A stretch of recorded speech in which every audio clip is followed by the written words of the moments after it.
Bonjour à tous et à toutes. Dans cette vidéo, on va voir la puissance thermique. Dans une vidéo précédente, on avait vu la capacité thermique.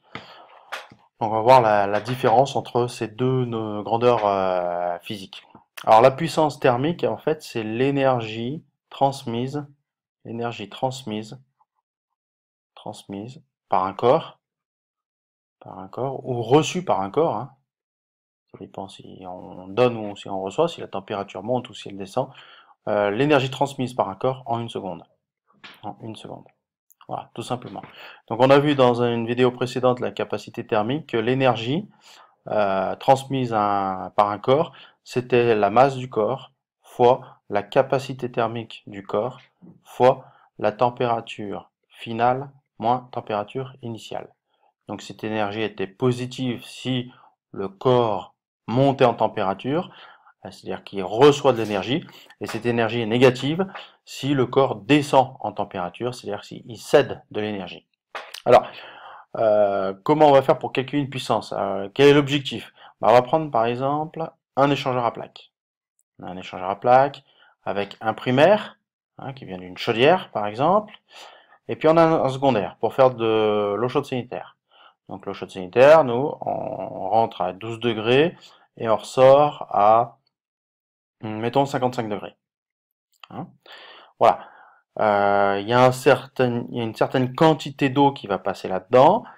Donc nous, ce qui nous intéresse, c'est quelle est la quantité d'eau en une seconde qui passe là-dedans. Donc là, on va dire, par exemple, le débit volumique, c'est 0,2 litres par seconde. Voilà, par exemple. En première approximation, on peut en déduire que le débit massique, c'est 0,2 kg par seconde. D'accord? Donc la question qu'on va se poser, c'est en une seconde, quelle est la quantité d'énergie qui va être transmise entre le primaire de l'échangeur et le secondaire de l'échangeur? Donc en une seconde, il va passer 0,2 kg d'eau. Hein, on a 0,2 kg d'eau qui vont passer dans mon échangeur. En une seconde. En une seconde. Hein, c'est le débit massique.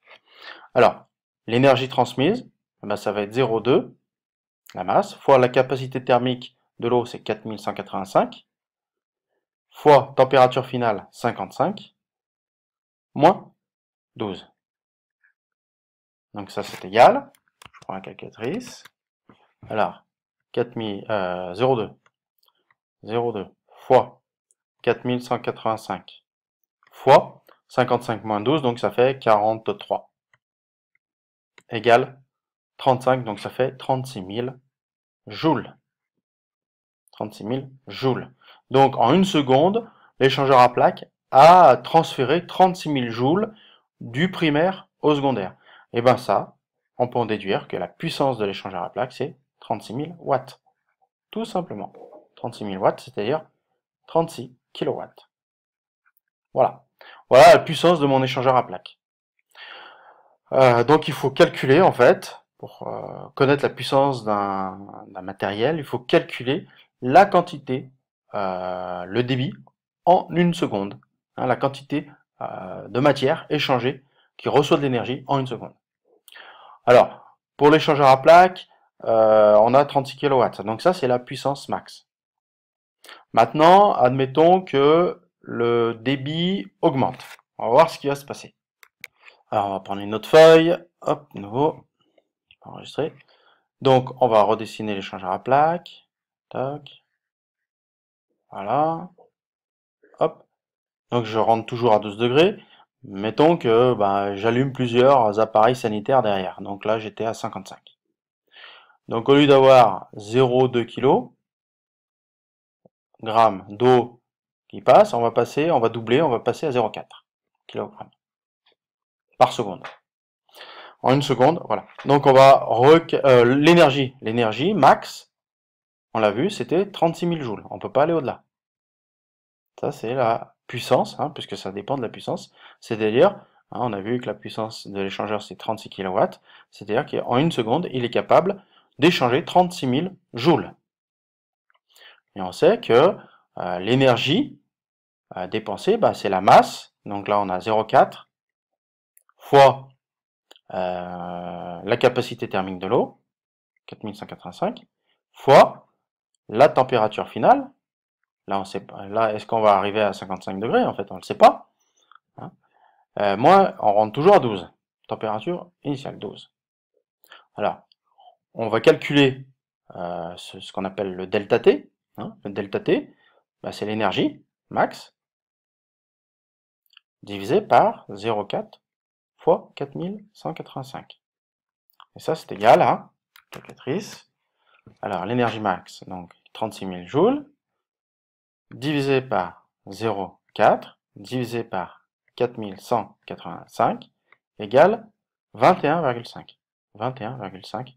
Donc c'est un delta T, c'est une différence de degrés Celsius. C'est-à-dire, là, entre ces deux températures, j'ai 21,5 degrés.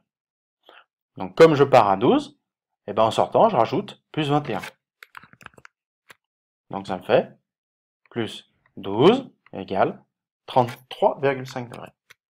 Voilà, donc j'aurai pas 55 degrés, mais 33,5 degrés.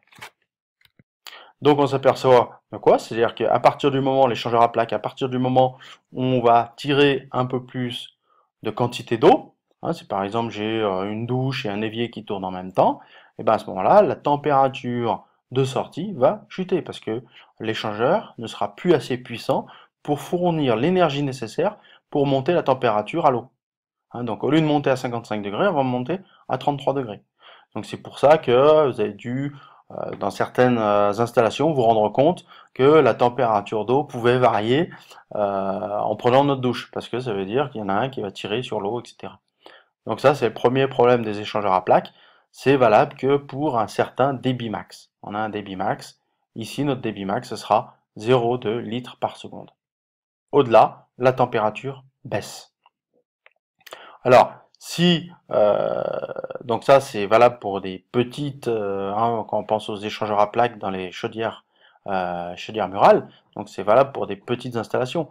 Si on passe à des plus gros débits d'eau, à ce moment-là, ben, il faudra stocker, faire un mini stockage pour compenser cette chute de température. Voilà. Donc c'est pour ça qu'on préférera de la micro, enfin la semi-accumulation ou de l'accumulation, pour pas avoir ce problème de variation de température sur le secondaire. Voilà, donc il faut retenir hein, que la puissance d'un appareil, c'est l'énergie transmise en une seconde. L'énergie maximum transmise, transmise en une seconde. Transmise en une seconde, tout simplement. Donc pour calculer la puissance, bah, il faut calculer, en fait, c'est le débit. Donc le débit, on peut résumer la formule. Hop. Trompé. Donc on peut résumer mes formules. La puissance, en fait, c'est le débit massique en kilo par seconde, fois la capacité thermique du corps. Ça, on l'a vu, hein, capacité thermique.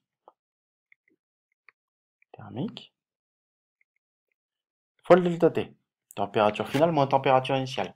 Alors pour l'eau, dans le cas de l'eau, la puissance, c'est le débit. Alors on peut faire une approximation en disant que le débit massique, c'est la même chose que le débit volumique, hein, puisqu'un kilo occupe un volume de 1 litre, donc c'est en litres par seconde, fois 4185, fois delta T. Voilà. On peut aussi avoir une autre formule, hein, qui est équivalente. La puissance, c'est le débit volumique, mais en litres par heure.